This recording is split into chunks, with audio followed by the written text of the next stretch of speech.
В этом полуразрушенном здании бывшей гостиницы «Звездочка» в Ялте уже почти 30 лет живут больше 100 семей крымских татар. Их заселяли сюда после возвращения на родину еще в 90-е годы. Говорили, временно. Я проживаю здесь 27 лет. Когда мы сюда приехали с мамой, Раметлианашкой, мне было 6 лет. Я пошла в 1 класс. Сейчас у меня уже своя семья, у меня 4 деток. И также здесь продолжаем жить в таких же условиях плачевных. Вот так и живем с большой семьей. Уже и родители у нас умерли, и бабушки, и молодежь умирает. Ну, так и сидим здесь. Сколько мы людей похоронили. У меня мама умерла здесь, вот уже бабушка умерла. 7 лет лежачую я ее держу. Она у нас лежала.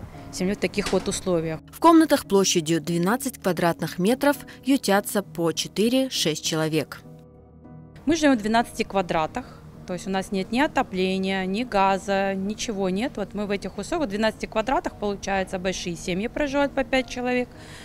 И у нас там и спальня, и кухня, и душ там, ну вот как бы все, никаких удобств нет. Конечно, мы создали для себя какие-то условия, тот же санузел, какие-то душевые кабинки. В общем, за столом, где кушаем, тут же делаем уроки, занятия проводим. Ну, в общем, спим прям там же на кухне. Ну, в общем, так вот выживаем уже сколько лет. Маленькие комнатки 12 квадратов, и ты их еще уменьшаешь, и получается у тебя вот, ты просто вот руку протягиваешь, у тебя здесь кухня, здесь зал, ну, даже двигаться не надо. Ну, тяжело, конечно, тяжело. Дом официально не признан аварийным, хотя таковым является. По словам жильцов, здание приглянулось киношникам. Они используют его как декорации к фильмам о войне и нищете. Летняя гостиница изначально не была предусмотрена для постоянного проживания. Здесь нет ни отопления, ни газа, ни вентиляции. Сейчас здание и вовсе непригодно, и даже опасно для жизни. В стенах большие дыры, лестницы разрушены, крыша протекает, коммуникации прогнили. В коридорах и квартирах устойчивый запах сырости, на стенах плесень, в некоторых местах из-за постоянной влажности обвалился потолок. Здесь жить опасно. Вот. Мне такое мнение, что здесь уже просто опасно жить. Просто вот можно сказать, что на глазах разрушается. И боишься здесь за своих детей. Вот честно, вот за детей, за внуков. Больше всего вот за них переживаешь. В домах везде плесень, которая вообще не убирается ничем. И начинают болеть и хронические заболевания, и вообще. Зимой у нас отопления нет, очень холодно, мы обогревателями отапливаемся. Очень много платим за электроэнергию, потому что холодно, нам приходится включать, отапливаться прям ежеминутно каждый день. Поэтому у нас большие счета за электроэнергию. У нас 5-й этаж пристроенный, 5-й этаж ходуном ходит, крыша течет, подвалы полные воды. То есть, уже так крик. Надеемся, что вот нас уже наконец займутся нами. Расселить «Звездочку» обещали много раз. На это даже выделялись деньги. Недавно жильцы получили новое обещание.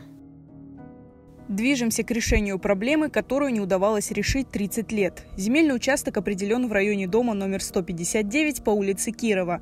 Делаем проект дома за счет средств муниципального бюджета, чтобы ускорить процесс строительства, который запланировано уже на следующий год.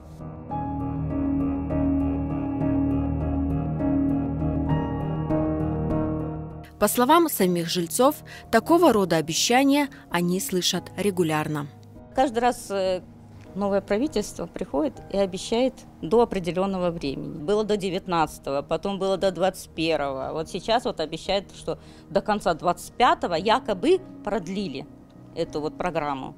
Не знаю, хотелось бы верить. Обещают постоянно на протяжении всех 27 лет.